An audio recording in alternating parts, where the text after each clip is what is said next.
स्वस्थ और सुडल सुंदर बॉडी किसे नापसंद है।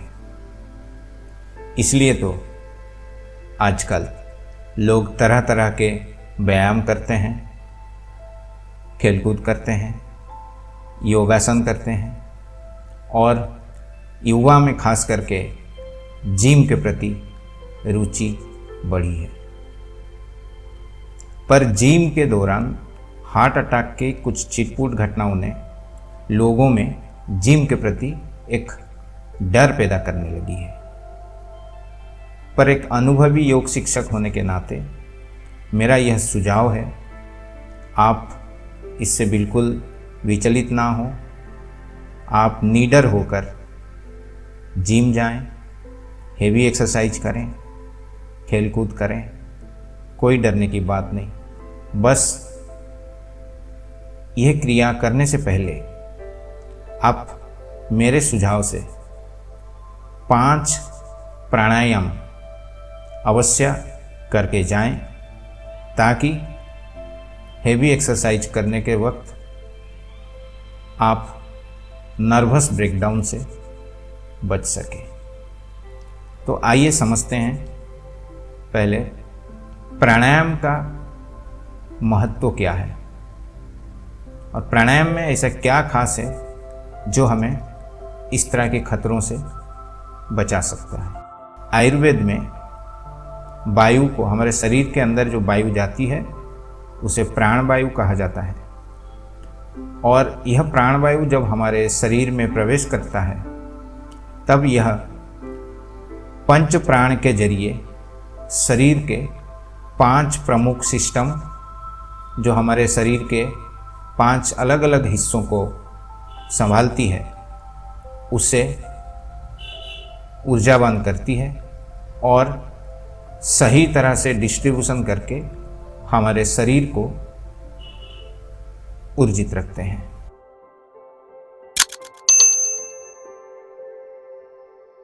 यह पंच प्राण है: प्राण, अपान, उदान, समान और व्यान।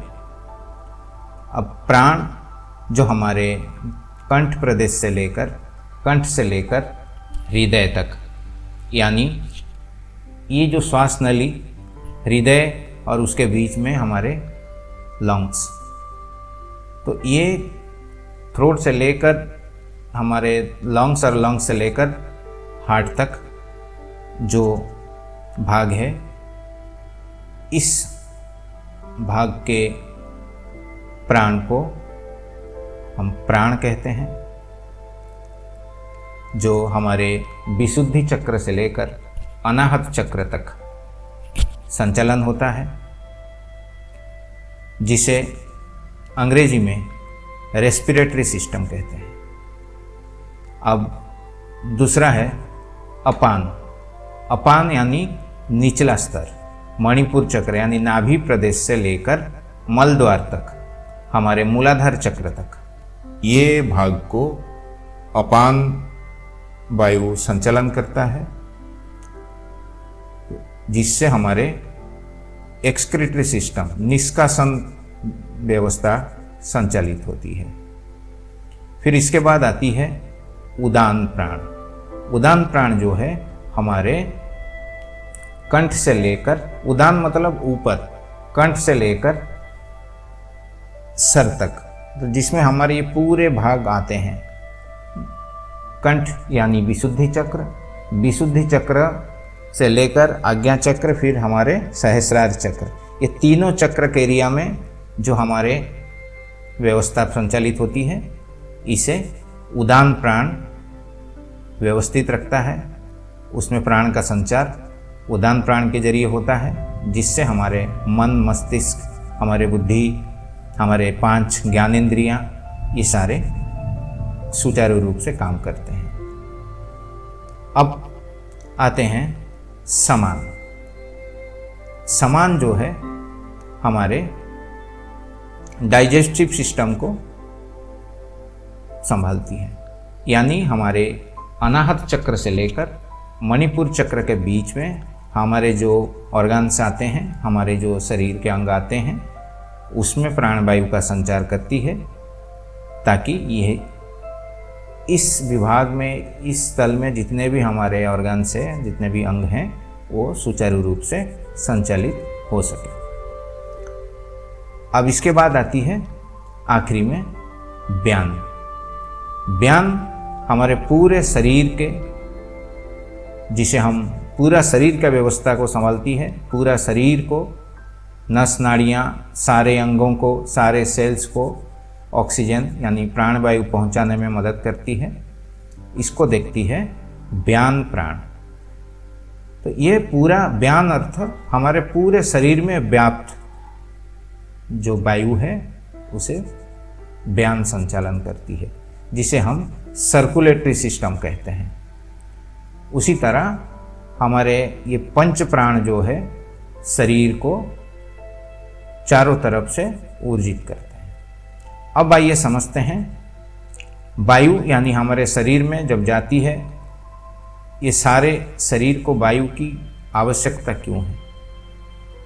आप सबको पता होगा कि ऑक्सीजन जो है आग जलाने का काम करती है, ये ईंधन है अग्नि का।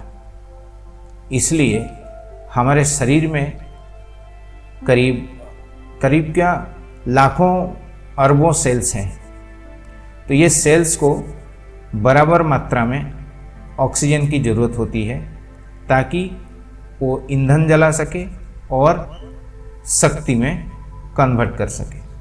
हमारे हर एक सेल में शक्ति उत्पन्न की जाती है और हमारे खून ऑक्सीजन को लेकर शरीर के हर हिस्से में पहुंचाती है, ताकि ईंधन का काम पूरा हो सके। तो जब हम हेवी एक्सरसाइज करते हैं तो क्या होता है कि हमारे शरीर को बहुत सारे ऑक्सीजन की आवश्यकता पड़ती है, और जो कोई एरिया में ऑक्सीजन ठीक से नहीं पहुंच पाता है, तो उससे क्या होता है कि उस एरिया में ऑक्सीजन की कमी के वजह से नर्वस ब्रेकडाउन होने की खतरा रहती है। उसी तरह ये हम जब हेवी एक्सरसाइज करते हैं, आप नोटिस करिए, आप जब हेवी एक्सरसाइज करते हैं, कभी हाथ में दर्द होता है, कभी पाँव में दर्द होता है, कभी घुटने में दर्द होता है, कभी जांघे में दर्द होता है। तो ये अलग अलग जगह कभी कभार क्यों दर्द होता है? इसका कारण है जब हम जिस वक्त हेवी एक्सरसाइज करते हैं उस भाग में ऑक्सीजन सही मात्रा में पहुंचती नहीं है। यही कारण है कि उस समय ऑक्सीजन की कमी के वजह से वहाँ पे एक्सरसाइज शोर होती है, यानी एक्सरसाइज से एक दर्द पनपता है, और वही दर्द हमें 1-2 दिन तक हमारे साथ बनी रहती है, और यह पूरी की पूरी ऑक्सीजन की कमी के वजह से होती है। उसी तरह हार्ट अटैक तभी होती है जब हमारे हार्ट या हार्ट में जाने वाली जो धमनी है उसमें सही मात्रा से ऑक्सीजन ना जा सके, और हार्ट में जितने सेल्स हैं उसमें ईंधन की कमी के वजह से शक्ति उत्पन्न ना हो सके, ना हो पाने की वजह से वहाँ पे इस तरह की प्रॉब्लम्स होने लगती है। तो मेरा यह सुझाव है, आप जब भी कोई कठिन शारीरिक परिश्रम करें या जब भी आप जिम जाएं और हेवी एक्सरसाइज करें, तो उससे पहले या फिर हर दिन सुबह 15 मिनट अपने लिए प्राणायाम अवश्य करें, जिसमें अभी हम बताने वाले हैं वो 5 प्राणायाम वो अवश्य करें, जो आपको हमेशा एनर्जाइज रखेगी, आपका इम्यून सिस्टम को मजबूत रखेगी, और आपको हेवी एक्सरसाइज या कठिन परिश्रम करते वक्त जो ऑक्सीजन की मात्रा की ज़रूरत होती है उसे कमी होने नहीं देगी। तो आइए समझते हैं वो 5 प्राणायाम क्या क्या है और उसे कैसे करनी है। पहला प्राणायाम है भस्त्रिका प्राणायाम, जिसे अंग्रेजी में हम डीप ब्रीदिंग कहते हैं। इसमें आपको सिंपली लंबी गहरी श्वास भरनी है और उसे धीरे धीरे छोड़नी है। मैं आपको करके एक बार दिखा देता हूं।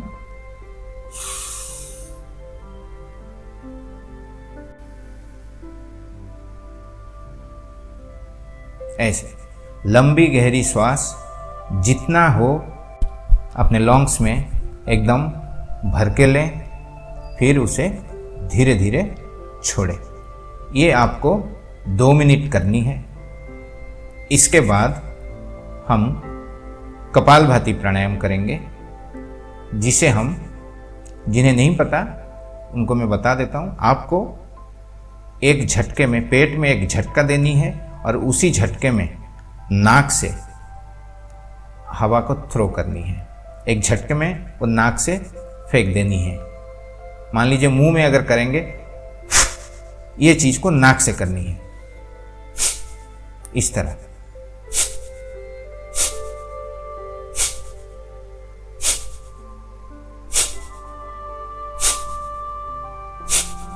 इससे हमें 5 मिनट या फिर गिनती में 300 स्ट्रोक्स करेंगे।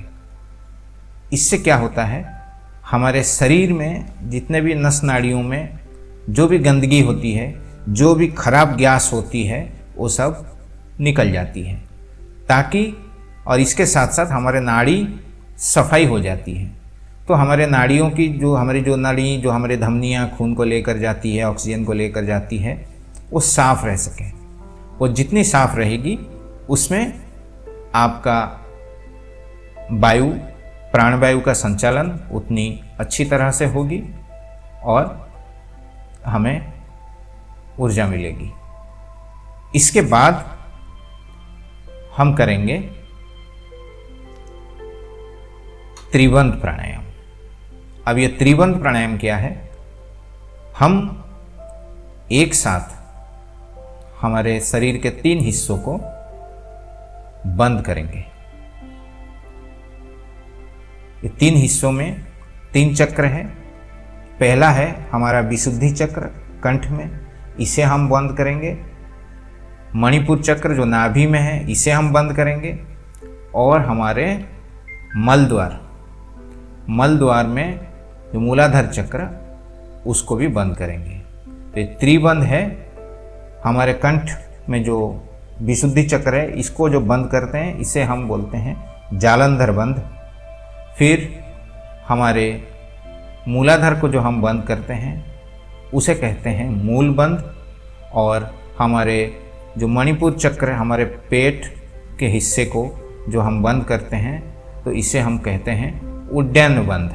तो हम ये 3 बंध लगाएंगे।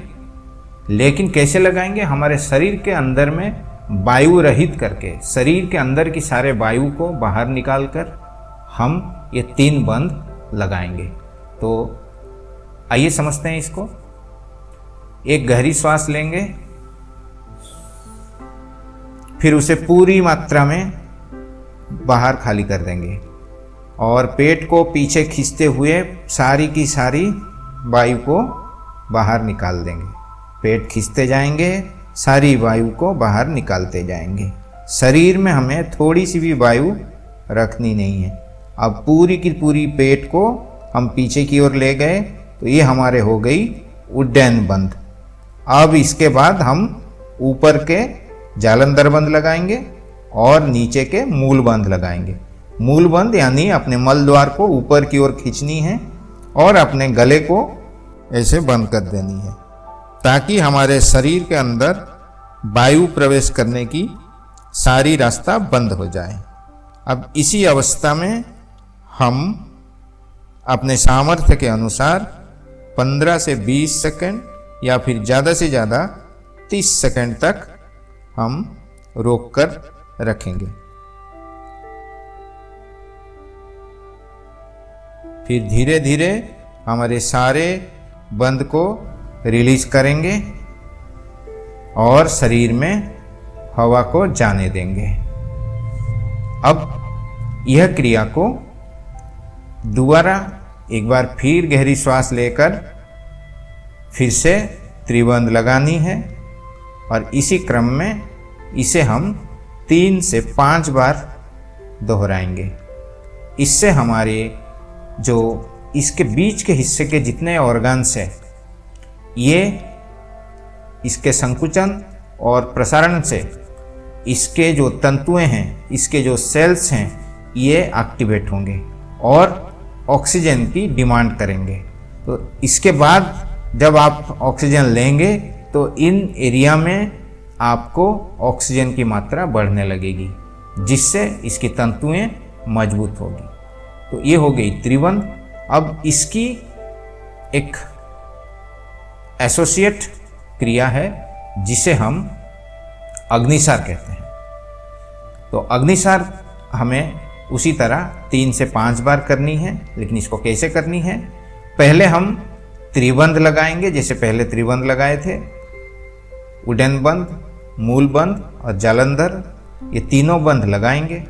तीनों बंध लगाने के बाद हम क्या करेंगे, अपने उड्डयन बंध यानी पेट को ढीला कर देंगे। ढीला करने के बाद उसी अवस्था में, मतलब मूल बंध लगी रहेगी और जालंधर बंध बंद रहेगी, उसी अवस्था में हम उड्डयन बंध को फ्री करके पेट को आगे पीछे करेंगे। बस ध्यान रहे कि शरीर के अंदर वायु प्रवेश ना कर सके।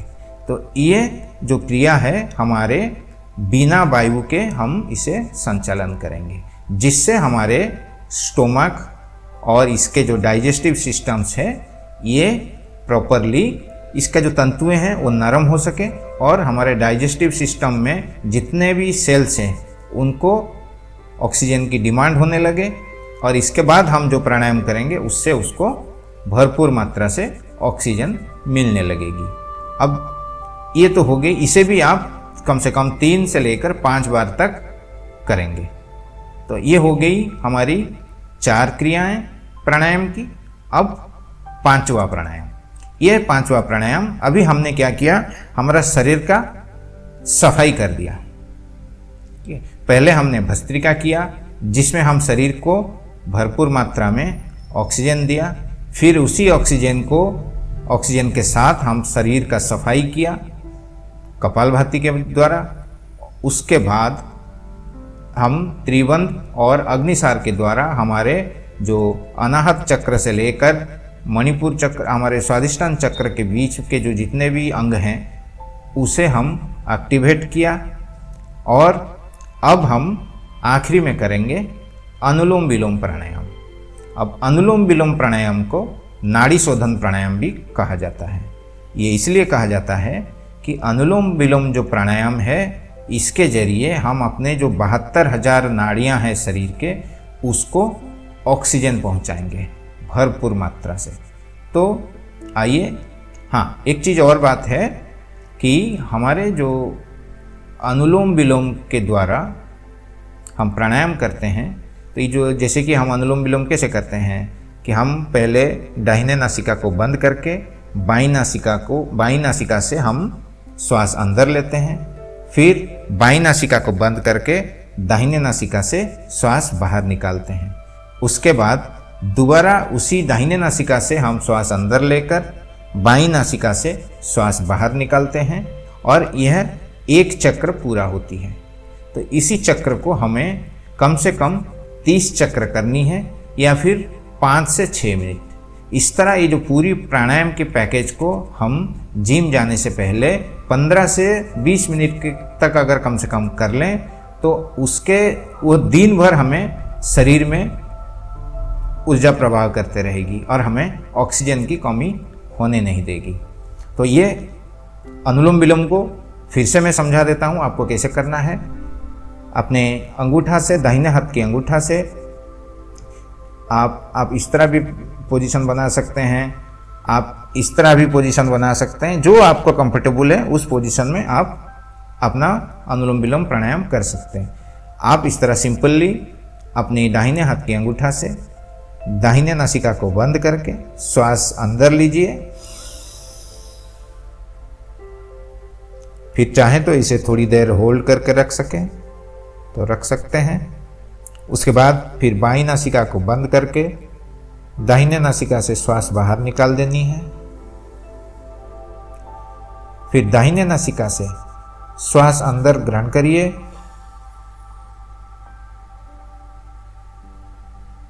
फिर उसे थोड़ी देर होल्ड करके रख सकते हैं, या होल्ड नहीं कर सकते हैं तो सीधे सीधे आप बाईं नासिका से धीरे धीरे उसे बाहर कर दें। तो ये आपकी एक चक्र पूरी हुई। तो जैसे मैंने कहा, इसके 30 चक्र आपको करनी है, और या फिर अगर गिनती नहीं करेंगे तो 5 मिनट आप इसे 5 से 7 मिनट 6 मिनट आप इसे कर सकते हैं। तो ये जो मैंने आपको 5 प्राणायाम बताया, ये आप रोज करें। इसके साथ साथ संभव है तो ध्यान अवश्य करें, क्योंकि ध्यान जब करते हैं तो हमारा शरीर उतनी देरी हमारे शरीर को मेंटेनेंस करती है, और हमारे मानसिक स्थिति में भी एक ठंडापन आता है, शांति मिलता है, जिससे हमारे शरीर को आगे और क्रिया करने की ताकत मिलती है। हमारे चैनल में कई सारे ध्यान के वीडियो उपलब्ध हैं। आप किसी भी वीडियो को आप फॉलो करके अपना ध्यान कर सकते हैं। तो आज की इस वीडियो में बस इतना ही।